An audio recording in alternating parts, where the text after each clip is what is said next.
And then lastly, mga kapatid, second to the last is the duty of the saints. Bilang mga Kristiyano, mga kapatid, meron tayong duty. Ano po yung duty natin? Balik tayo sa ating text, Luke chapter 22. So una, bilang mga Kristiyano, may desire si Satan to have us. Pangalawa, may defense of the Savior, mga kapatid. And then pangatlo, the duty of the saints. Ano po yung duty ng mga mananampalataya? Sabi po ng Biblia, in verse number 33, the Bible says, and he said, 32, but I have prayed for thee, that thy faith fail not. When thou art converted, strengthen thy brethren. So, ibig sabihin ng duty natin, mga kapatid, ngayon, normal po tayong nangihina, nalulupaypay, kung minsan bumabagsak. Pero sabi ng Biblia, pag tumibay ka na sa pananampalataya mo, palakasin mo naman yung iba. Hindi yung nabagsak ka pa, pagbagsak mo din. Basta tayo ba? So, tingnan mo ngayon. Nag-aabag ako, sino kaya mababagsak? Sino kaya? Ay, nabagsak din!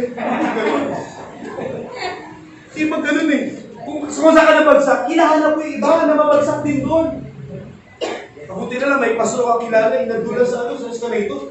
Sabi tao, sabi mga tao, sabi niya, kaya niyo yun? Instead naman siya, sinari siya pa yung kaya niyo yun? Yung iba mga kapatid, bumagsak, pero nag-aan na may mababagsak. Hindi dapat kung may nabagsak doon, pasandali, meron pala doon, aalisin mo, nandun ako na-issue, aalisin mo. Amen? At kung may babagsak doon, tutulungan mo. Bakit? Kasi kapatid, bumagsak din ako dyan. Kaya last Sunday ng preaching natin. Ano yung preaching natin last Sunday? Diba? Na yung Samaritan, bakit siya nakuwang tulungan yun? Bakit? Kasi naranasan niya bumagsak. At sabi niya sa kanya sarili, pag ako'y bumagsak, o pag ako'y umahon, at may babagsak, alay. Amen po ba? So mga kapatid, huwag tayong matutuwa kung may bumabagsak naman na ng palataya. Kasi sabi ng Biblia, bantayan mo baka isang araw, ikaw naman ang bumagsak. Amen po ba? Tignan niyo po, balik tayo sa Corinthians chapter 10 verse 12. Ano sabi ng Biblia? 1 Corinthians chapter 10 verse 12. Ano sabi po ng Biblia? Sabi ng Biblia, wherefore, let him that thinketh he standeth, take heed lest he fall. Sabi ng Biblia, hiyaan mo siya na nakatayo. Sabi yan, let him that thinketh, hiyaan mo siya na nag-isip na siya nakatayo. Take heed. Ano topic natin? Take heed. Why? Lest he fall. Ibig sabihin mga kapatid, hindi po, ito yung nangyari kay Peter eh. Nakatayo siya nun eh. Hindi siya nagbantay na isang araw, pwede siyang bumagsak. Actually, to the extent na pinapangunahan niya na minsan si Jesus eh. Sabi na nga ni Jesus, Pedro, babagsak ka. Hindi, Lord, mamamatay ako para sa'yo. Pakinggan muna sabi ni Lord, baka nga kasi bumagsak tayo eh. Amen? Alam mo kadalasan ng pagbagsak natin, yung panahon na kala natin hindi tayo babagsak. Alam niyo yung mas matinding pagbagsak? Yun eh. Yung alam mo pasaka sa exam, mag-Jollibee tayo, pasali. Pagdating, bagsak ka. Ay, na. Tama? Yung confident na akala mo hindi ka babagsak. Pero bumagsak ka. Ay, hindi nakakaya eh. Ganun din mga kapatid, kaya sabi ng Biblia, huwag daw natin iisipin na kahit tayo nakatayo, bantayan mo. Bakit? Bakit ikaw minsan ay ulo man ikaw? Kaya mga kapatid, sa ating pagbagsak, inaalaw yan ni Lord, para balang araw pag tayo mo, ikaw naman ang magtatayo sa ito. Wala tayo sa posisyon na i-condemn natin yung lahat. Ang pwede mag-condemn yan, walang iba kundi salita ng Diyos. Ngayon, pag sinabi ng Bible, will a man rob God, yet he have robbed him? Where never it is offering, yet curse with a curse. Hindi yung pastor nagsabi, sinumpa yung tao na yan. Biblia nagsabi na sinumpa siya. Tama. Tama ba? Amen. Wala ko sinumpa ito. Sabi ng Biblia, sinumpa yung mga tao na nagnanakaw ng kanilang kapuso sa Diyos. Sumpa, sabi ng Biblia, sumpa ng mga sumpa. Hindi ako nagsabi. Sabi ng Biblia, the Bible says, ye are cursed with a curse. The Bible says. May authority doon. Ako wala authority. O iba mga tao, sabi ng pastor, susumpain daw tayo. Ano ba yan? Sinusumpa tayo ng pastor. Kapatid, di ako nagsabi, Biblia. Tama po ba? Amen. Kaya nga, pastor, spokesperson ng Diyos. Tagapahayag ng salita ng Diyos. Pag sinabi ko ba, lahat ng masunod punta sa impyerno, nung sa mga pastor, pupunta kami sa impyerno. Hindi sinasabi ko yung sinasabi ng Biblia. Pero kailanman wala tayo sa posisyon na i-condemn natin yung tao. Yung tao yan, sinumpa yan. Walang ganon. Sinasabi lang natin, yung tao na yan, ganito po sinasabi ng Biblia, pag hindi naging tapat sa Diyos, ito mararanasan mo. Hindi ako nag-predict ng curse sa'yo, kundi sabi ng Biblia, ito mangyayari sa'yo. Ngayon, pag nangyari sa'yo, alam mo purpose yung mga kapatid? Alam mo, sabi ng pastor, huwag kang tatalon dyan kasi bangin yan. Nagkasala ba yung pastor? Kasi pag tumalon ka dyan, it's either bukol ka o bukel. Ano yung bukel, pastor? Plural. Plural na bukol. O pag nagkabukol ka, sige, pastor, ikaw, pastor, ka, bakit mo ko sinabi ng ganyan? Hindi, sabi ko, huwag kang tatalon dyan. Mga kapatid, maraming nag-misinterpret sa mga pastor. Kami mga kapatid, wala kaming, sabi nga lahat, mga kapatid, on-try mo yung pastor pag wala na po sa Bible kung sinasabi niya. Pero kung nasa Bible, paniwalaan mo. Take it! At mga kapatid, simple lang Hindi kasi matuto makinig. Nasa Biblia ba siya sabi nyo? Ay, nasa Biblia. Tatanggapin ko yung pastor. Sabi, ayoko po ma-curse ng Panginoon. Ayoko ma-curse. Ganun lang kasimple. Yung iba, minisama pa yung pastor. Tinuloy pa rin nila. Ayun. Winda ang buhay. Mga kapatid, hindi ko sinasabing sumpain kayo. Biblia nagsabi, tama po ba? At meron pa ngayong turo. Ano ba yung turo ngayon? Sabi nila, yung types na yan, pastor, sa Old Testament lang yan. Sige, pakitaan mo ko sa Biblia, sa New Testament, pag hindi ka nag-ikapo, tinanakawan mo ang Diyos. Sa Old Testament lang yan. Biblia naman logic na dapat sagot yan. Ang Diyos pa nagbabago yan. Ibig ba sabihin sa Old Testament, pag nanakaw ka, pag di pag-iwinig ako, sa New Testament, hindi na pag nanakaw. Hindi na. Walang pagkakaibay sa Old Testament, huwag kang papatay. Sa New Testament, pwede na. Sabi nga ng Bible sa Old Testament, huwag kang papatay. Sa New Testament, magalit ka na sa kapwa mo na walang dahilan para mo na siyang pinatay. Tapos sasabihin mo, abolish na yung tithing na yan, sa Old Testament pa yan. Ano sabi ng Panginoon? Tingnan nyo nga po, Matthew chapter 5. Chapter 5 verse 17. Ano sabi ng Biblia? Think not that I am come to destroy the law or the prophets. I am not come to destroy, but to? O tanong, kanino ba ibinigay yung pagtatides? Di ba kila Moses? Ano si Moses? Propeta? Hindi. Propeta. Isinabatas yun? Hindi. Isinabatas. Ano sabi ni Jesus Christ? Hindi ako naparito para salain ng batas, kundi ito pa rin. Tapos yung iba, ginagamit nila si Kristo o nasa New Testament na tayo. Hindi na kailangan ng batas na yan. Ano ang purpose ng batas? Yes, hindi para sa kaligtasan, kundi makapamuhay ka ayon sa kalooban ng Diyos. Kasi wala pa naman sila eksaktong Bible Kaya batas sa kanila. Tayo may Biblia na tayo mga kapatid, at ang Biblia mga kapatid, binubuo yan ng batas. That is the law of the Lord. Ano sabi ng Bible? This book of the law shall not depart out of thy mouth, but thou shalt meditate therein day and night. Hindi pwedeng kontrahin ng New Testament at Old Testament. Bakit? Kasi sa Old Testament mga kapatid, tayo New Testament, fulfill natin yung law. Tayo yung katuparan ng batas. Halimbawa, sabi sa batas, mag-aalay ka ng dugo para matakpan yung kasalanan mo. Bakit kayo hindi tayo nag-aalay ng dugo? Bakit? Kasi natupad na Amen? Tayo na nga yung fulfillment Hindi natin pwedeng sabihin, ako wala yung pagbubugo ng dugo na yan. Sa kulto yan. Ibig sabihin si Kristo yung kanyang dugo sa kulto yun. Tayo na nga yung application nun Nung yung ginagawa nila, application po sa akin. Fulfillment. Ngayon, tuloy tayo. Verse number 18. Ano sabi ng Biblia? For verily I say unto you, till heaven and earth pass, one jot or one title shall in no wise pass from the law till all be fulfilled. Pero yung mga kapatid, title, ano sabi ng Biblia? One jot, one title, in no wise pass from the law till all be fulfilled. Ano verse 19? Whosoever therefore shall break one of these least commandments and shall teach men so, he shall be called the least of the kingdom of heaven. But whosoever shall do and teach them, the same shall be called great in the kingdom of heaven. Bili mga kapatid, ito mga gusto i-abolish yung law ng Panginoon, nagtuturo pa.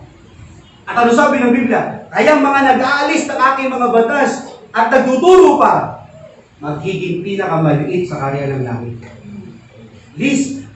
At ano pa sabi ng 20? Ito mabigat. Ano sabi ng 20? For I say unto you, that except your righteousness shall exceed the righteousness of scribes and Pharisees, he shall in no case enter into the kingdom of heaven. Question mga kapatid, pag hindi ka nakapasok sa langit, saan ka pupunta? Saan ka pupunta? Pag hindi ka pinapasok sa langit, saan pupunta?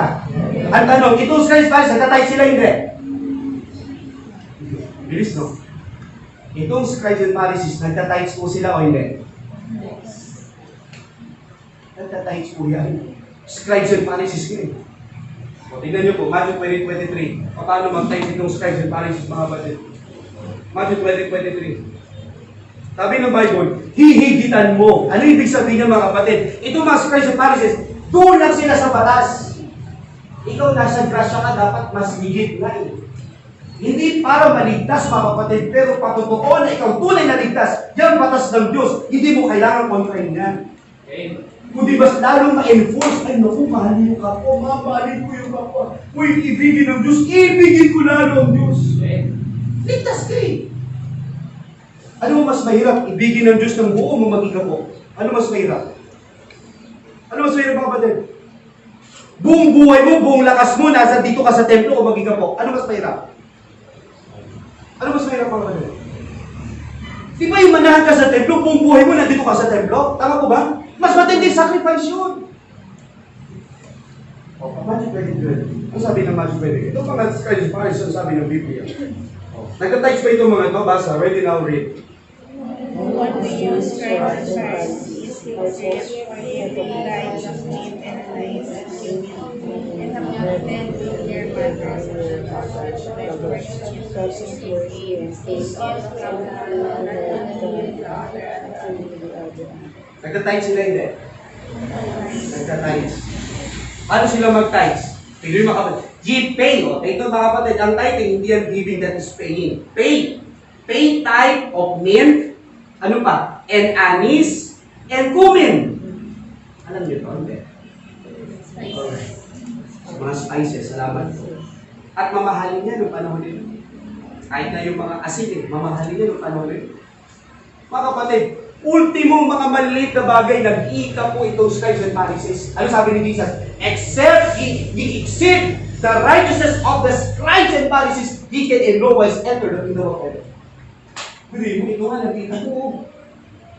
At ikay ka po nila, di pa tinatanggap ng Diyos eh. Tapos ikaw, magdanakaw ko ba? Sasabihin mo, sa New Testament, wala naman nakalagay na hinakaw. Yes, wala nakalagay. Pero sabi ng Bible, pag hindi mo ginawa yan, sabi, he shall in no wise enter the kingdom of heaven. Sabi, hindi nga yun eh.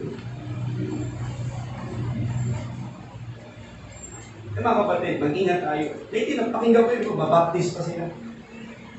May mga baptist talaga hindi siya niwala. Kaya mga kapatid, hindi ko sila dinadown. Karami na kailang gawain, hirap pati sa mission.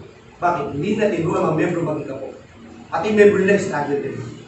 Pero karami na simbahan ang turuan ng giving ng church, lumalago yung church, pati membro pinagpapan. Tama mali po? Bakit? Sino ba yung mga pastor tuturo niya? Simple lang, yung mga pastor na businessman. Bago sila maging pastor, businessman sila.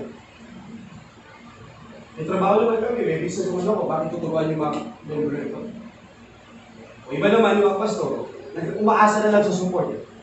Hindi ka naman, ang church dapat self-existing. Dapat ang church self-governing, self-sustaining. Ibig sabihin mga kapatid, tayo nagpapatuloy na susustenan yung ating mga pangailangan sa magitan ng tithes and offering ng mga members. Hindi tayo asa sa mga malalaking simbahan, hindi tayo asa doon sa Amerika. We support our church para rent ang aming simbahan. We support our church para pagkain namin. Hindi na bakit? May mga malala, tinuruan na natin. At balang araw pag yung pastor na wala na dito, nagpapatuloy pa rin ang gawain po ng Diyos. Bakit tayo nakapagbigay ng foreign missions? Kasi naturuan tayo ng giving. And I found out lately mga kapatid, ito po natutunan ko lately. Ang giving sa Diyos mga kapatid, hindi lang pala tithing. Pag nagtatites ka pa lang sa Diyos, hindi ka pa nakapagbigay. Sabi ng Biblia, nagbabayad ka pa lang. Tama po ba? Amen. Nagtatax pa lang tayo sa Diyos. Ang tamang giving sa Diyos, at least nakapagbigay ka ng 30% sa Diyos. Doon ka pala nakapagbigay. Pero kung nag-tithes ka pa lang, hindi ka pa nakapagbigay sa Diyos. Bakit? Kasi ang tithes, mga kapatid, pag-sustain lang yan sa ministry. Hindi pa tayo nakapag-mission yan. Kasi yung mga simbahan, they give their tithes, 10%. They give their mission, 10%. That is faith. Promise nila. And then another 10% for their church building. Malagawa ang kanilang gawa. At pinagpapala po yung kanilang mga miyembro. Ang tanong, nasubukan na ba natin yun? Hindi pa. Pero yung lingkod, yung pastor, yung mga kapatid, nasubukan ko na. The more we give more to God, the more blessings that we can extend to other people. At sabi ng Biblia, love your neighbor as yourself. Mga kapatid, simple lang eh. Magkano ba inaalat natin sa savings natin? Almost 10%. Tama po ba? Ano ang savings natin? For luxury or for emergency fund? Emergency fund. Mga kapatid, magtapat lang po tayo sa Panginoon. Hindi ka ma-emergency. Amen? Amen. O, ano pag ginagawa natin sa savings? For future. Mga kapatid, sa biyaya ng Diyos, maging tapat ka lang sa Diyos, ang Diyos paala sa future mo. Right. Amen po ba? Amen. Sa future may Montero. Ayaw, hindi mo Sa future may blessing ang Diyos. At yung future na yung mga kapatid, hindi mo kinakailang mag 60 years old, saka mo maranasan ng benepisyo. At yung benepisyo na yung mga kapatid, dalawa lang yan, isa lang, unti-unti mo o ilansan mo. At nakalungkod na sa pinaka-future natin mga kapatid, hindi na natin ma-enjoy. Bakit? Kasi may sakit na tayo. Bakit? Kasi doon ka nag-invest para sa... Hindi masama mga kapatid, by the way. Huwag niyo po masama. Hindi masama mag-invest sa future. Hindi po yan. Ang mayroon mga kapatid, naka-invest ka sa future mo, pero hindi ka nakapag-invest doon sa langit. Tama po ba? Sayang yung lakas. So yun po mga kapatid. Kaya sa ating bilang mga Kristiyano, pag tayo pinalakas na ng Diyos, at yung giving, by the way, isa yan sa paraan para tumibay ang ating pananampalataya sa Diyos. Amen po? Amen. Maraming Kristiyano, pagdating na sa giving, offended na sila. Alamat na lang si Lord, hindi siya na-offend. For God so loved the world, that He gave His only begotten Son. Hindi siya na-offend sa giving. But He gave willingly, mga kapatid. At sa pagbibigay sa Diyos, mga kapatid, hindi natin kinakailangan ng maging mayaman tayo para makapagbigay na sa Diyos. Tingnan niyo po sandali. 2 Corinthians chapter 9 or 8. 2 Corinthians chapter 8, beginning verse 1. Ano sabi ng Biblia? Moreover, brethren, we do you to weep of the grace of God. Ano ibig sabihin yan? Sabi po San Pablo, kaya nga mga kapatid, nais kong malaman nyo, pag sinabing weep, W-I-E, to know of the grace of God bestowed on the churches of Macedonia. So sabi ni Apostol Pablo, kayong mga taga-Corinto, mga kapatiran, gusto mo makita nyo at malaman nyo kung paano binuhos ng Diyos ang kanyang masaganang biyaya saan? Sa mga simbahan sa Macedonia. Ano bang meron sa Church of Macedonia? How that in a great trial of affliction, the abundance of their joy and their deep poverty abounded unto the riches of their liberality.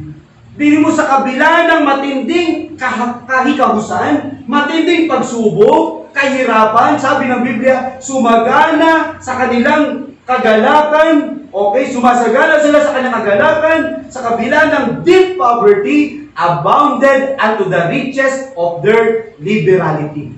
Mahirap sila mga kapatid, pero pagdating sa giving, sagana sila.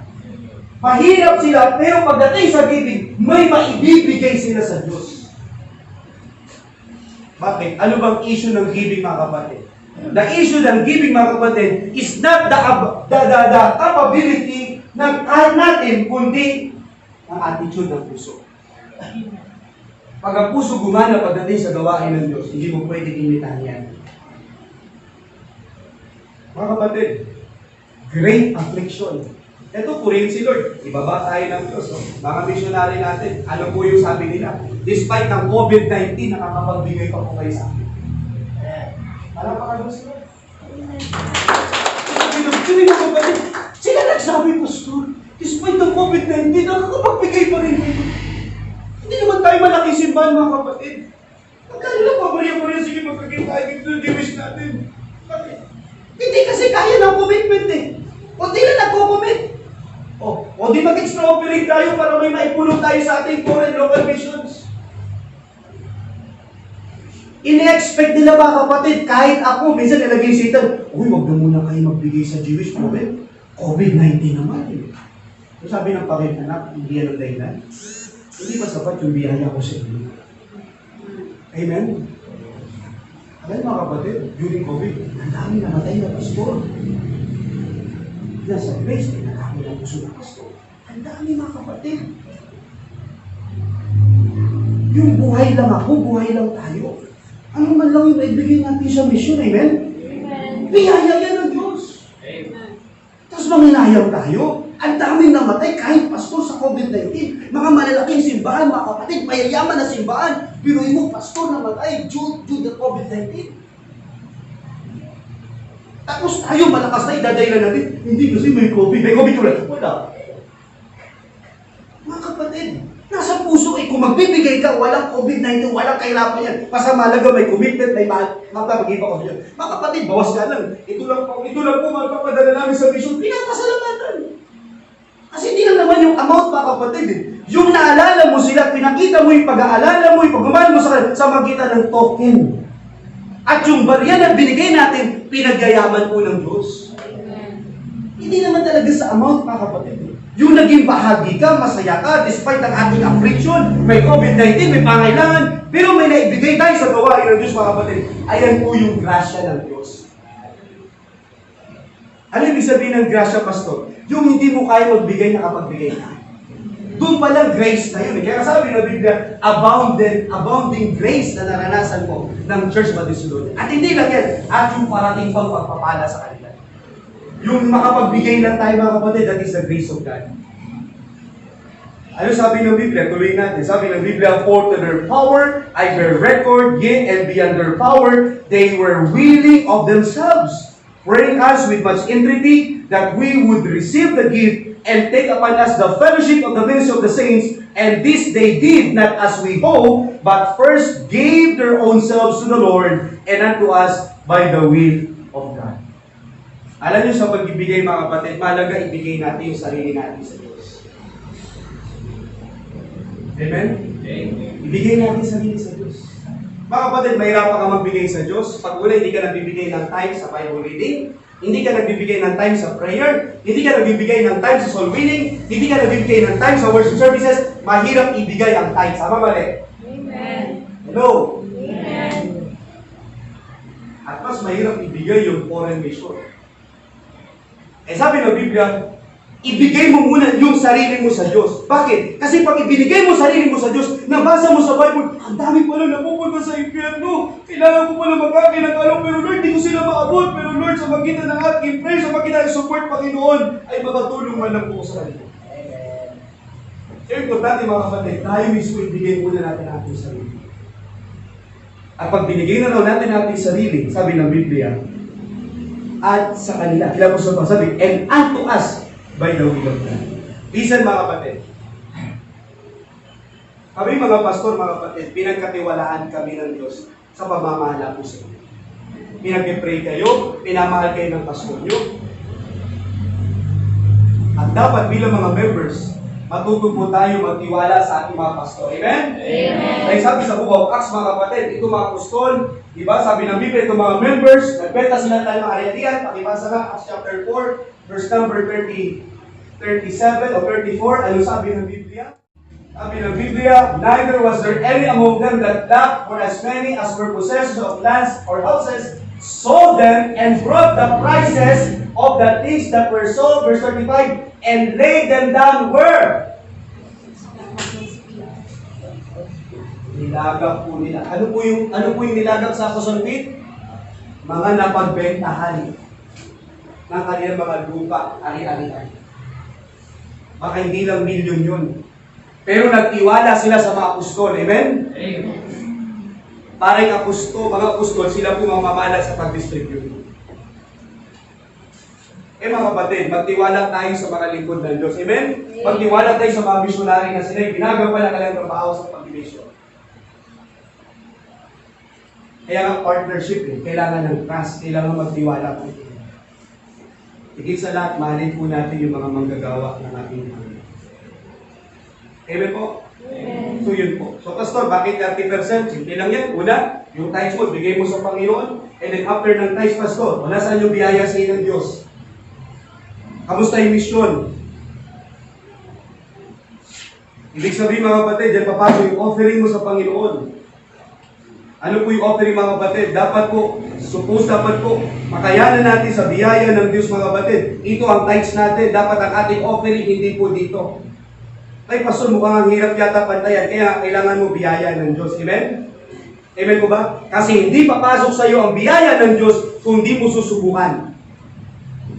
Amen? Tama po ba? Ano sabi ng Bible? Love your neighbor as yourself.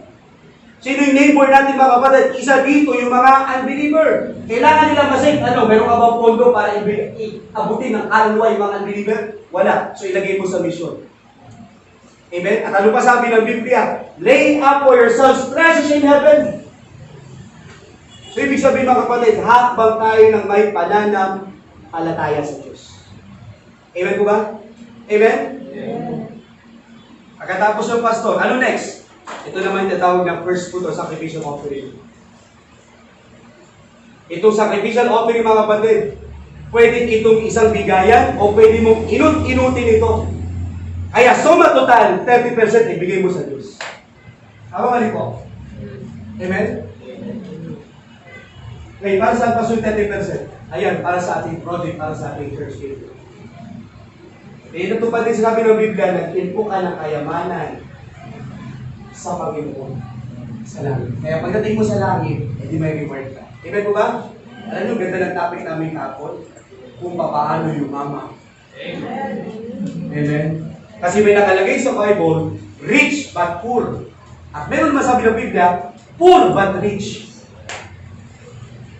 Mga kapatid, sa Bible, hindi mo masamang yumaman. Kaya lang may warning pagdating sa kayamanan. Amen?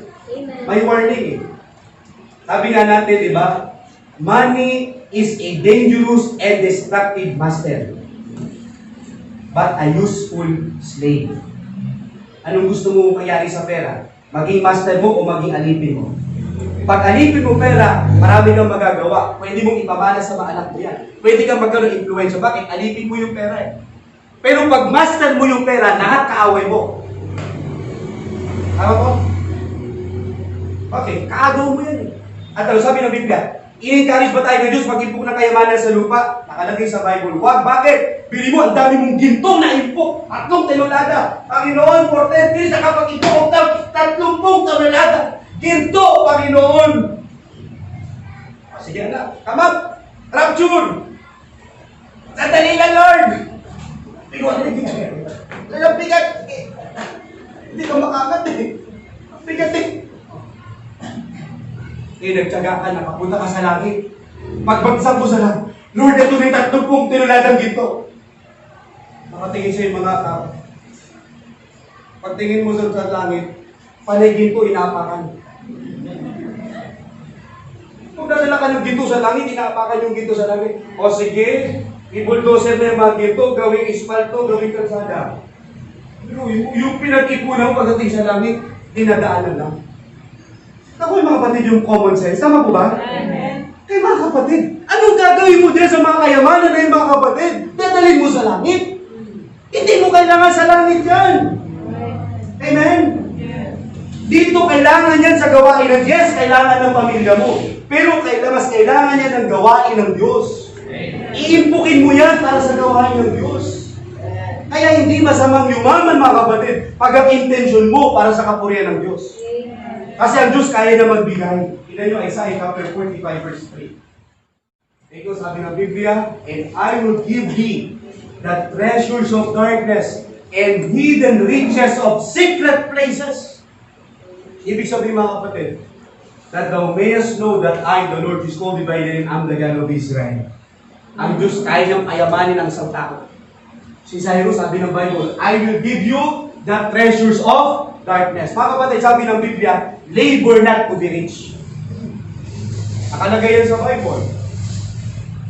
Nasaan yung pastor? Hanapin natin.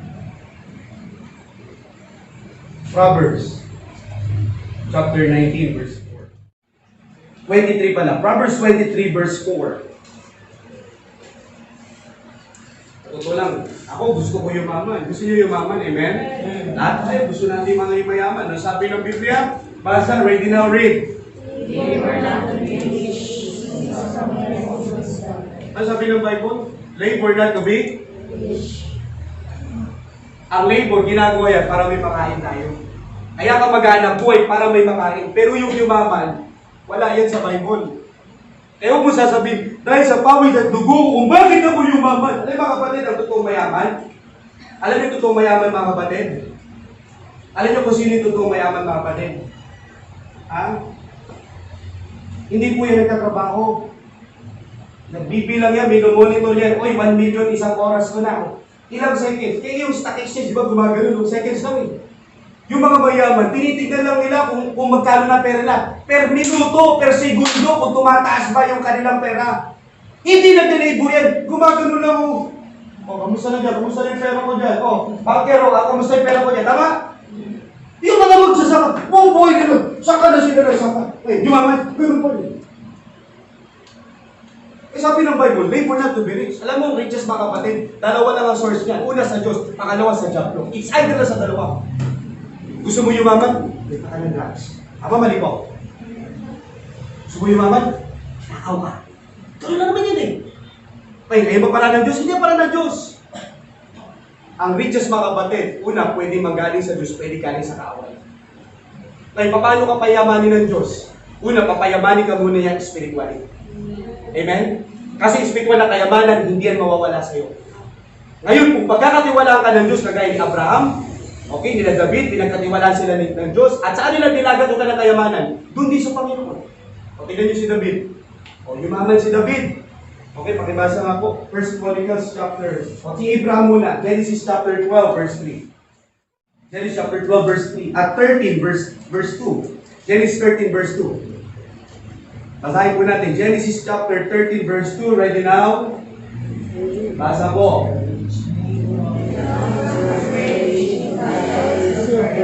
Binuhin mo yung mga kapatid.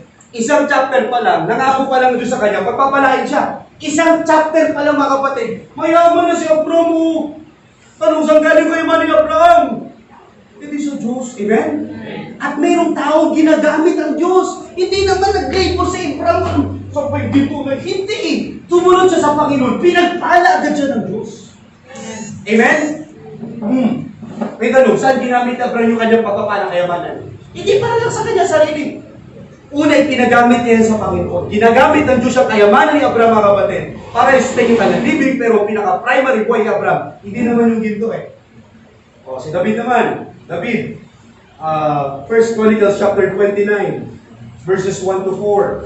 Ano sabi po ng Biblia? Ready now, read. Furthermore, David the king said unto all the congregation, Solomon my son, whom alone God had chosen, is yet young and tender, and the work is great. For the palace not for God, for man, but for the Lord. Now I have prepared with all my might for the house of my God, the gold for things to be made of gold, and the silver for things of silver, and the brass for things of brass, the iron for the things of iron, the wood, the things of wood, onyx stones, and the stones to be set, glittering stones of diverse colors, and all manner of precious stones, and marble stone in abundance. Moreover, because I have set my affection to the house of my God, I have of mine own proper good, of gold and silver, which I have given to the house of my God, over and above all that I have prepared for the holy house. Verse 4, even 3,000 talents of gold, of the gold of Ophir, and 7,000 talents of refined silver, to overlay the walls of the house with hand. Hindi mga kapatid, naganda, nag-impok ng gintutpilak si David para kanino? Para sa Diyos, para ipagpagawa ng templo ang Diyos.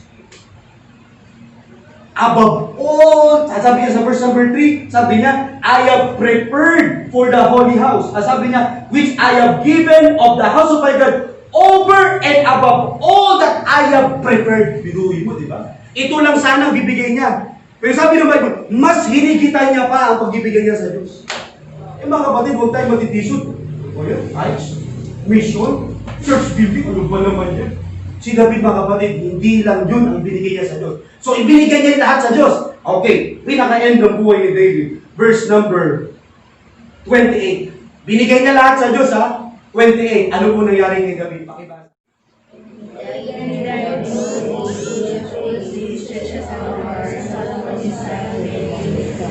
Namatay po si David. Paano namatay si David? Pobre. Ibinigay niya na lahat sa Diyos Pobre pa. Ano sabi ng Biblia? And he died, referring to David, in a good old age. Ang ibig sabihin ng good old age, mga kapatid, hindi siya namatay sa labanan, mga kapatid. At hindi rin siya namatay sa sakit, mga kapatid. Ibig sabihin yung kamatayan ni David, mga kapatid, sobra-sobra ng biyaya ng Diyos sa kanya. At paano namatay si David na agad? Pili mo, good old age. Ano pa meron pa kay David? Good old age. Ano pa? Full of days. Ano ba? Ano ba full of days? Ano ba? Full of? Ibuhin mo yan mga kapatid. Alam mo, pandarayan ni Satanas? Naku, pag nagbigay ka sa Diyos, mahihirapan ka. Paano rin bayarin mo? Paano rin ganito? Paano rin ganito? Lahat paano na? Yan yung si David doon. Yung dulo ng buhay ni David mga kapatid, full of riches. Alam niyo, pinakamatindi kay David. Yung pinakahuli, ano po yun Honor and Solomon, his son, reigned in his stead. Alam niyo mga kapatid, sa panahon ng mga hari, pinapatayan sila para iba naman ang luklok.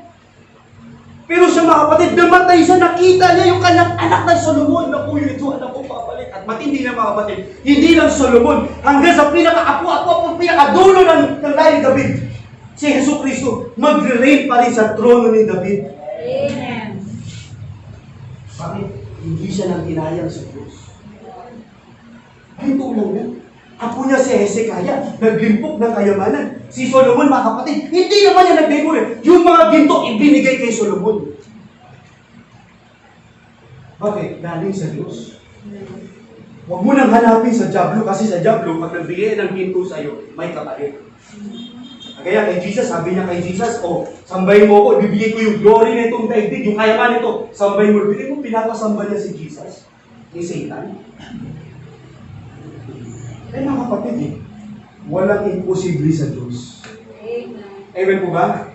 Kayang ibigay yan sa atin ng Panginoon. Kaya lang, anong layunin? Mga kapatid ayun, pastor, kumala ko. Bakit wala ko? Kasi pagdating mo naman sa langit, meron ka ng bahay dun Gawa pa sa ginto So bakit ka pa mag-ipon? Ang ipunin mo sa lupa, mabubuting gawa. Ipunin mo sa lupa, paglilingkod sa Diyos, para pagdating sa langit, nandun yung riches mo. Tama ko ba? Ayun ang ipunin natin sa lupa. Yung mga gawain ng Panginoon, ipaglingkod natin sa Kanya. Ang Diyos, pwede siya magpayaman. Basta may tamang layunin.